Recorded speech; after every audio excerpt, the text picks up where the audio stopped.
জয় কৃষ্ণকালী মায়ের জয়।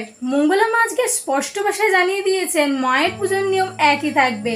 ভিডিওটি সম্পূর্ণ দেখুন, মা কি বলল সবটা জেনে রাখুন। যারা মার বিপক্ষে গিয়ে বলেন মা গায়ত্রী মন্ত্র জপ করে না, মা পুজো করতে পারে না, তাদের জন্য ভিডিওটি একদম পারফেক্ট।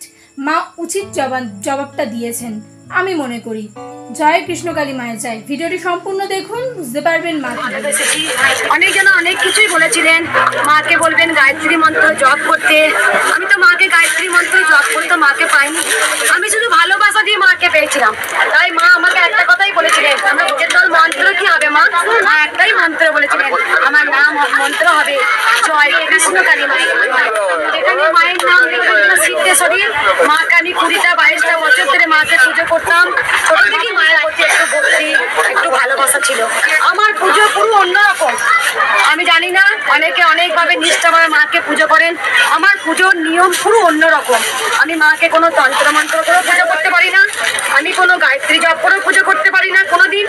20টা বছর 22টা বছর যেমন নিয়মে আমি পুজো করেছি, আমার নিয়ম সেই একই থাকবে। কেন থাকবে? অনেকে বলে গায়ত্রী জপ, কারণ একদিন দেখবেন এটা লেখা থাকবে যে মাকে মঙ্গলা কোনদিন পুজো করতে পারতো না।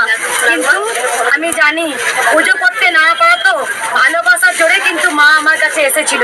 তাই ভালোবাসা দিয়েই মাকে পুজো করি, তাই ভক্তিতেই মুক্তি। যদি আমার মধ্যে ভক্তি থাকে, যদি মা এসে থাকে, তাহলে আমার গায়ত্রী জপ, ওরা বললেই কি আমি গায়ত্রী জপ শিখবো? অনেকে বলে তুমি আরতি করতে পারো না, অনেকে বলে তুমি পুজো করতে পারো না। মঙ্গলা মা, সত্যি আমি পুজো করতে পারি না মাকে, সত্যি আমি গায়ত্রী জপ আমি জানি না, কিন্তু এটা তো প্রমাণ হয়ে যাবে ভালোবাসার জড়িয়ে কৃষ্ণকালী মাকে পেয়েছিলাম। আর সেই নিয়ম প্রথম থেকে শেষ পর্যন্ত একই থাকবে যতদিন আমি বাঁচবো।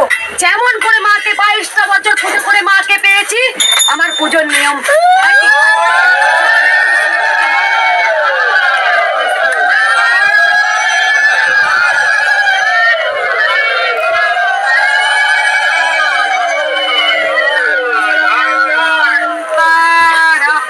জয় কৃষ্ণকালী মায়ের জয়, জয় কৃষ্ণকালী মায়ের জয়।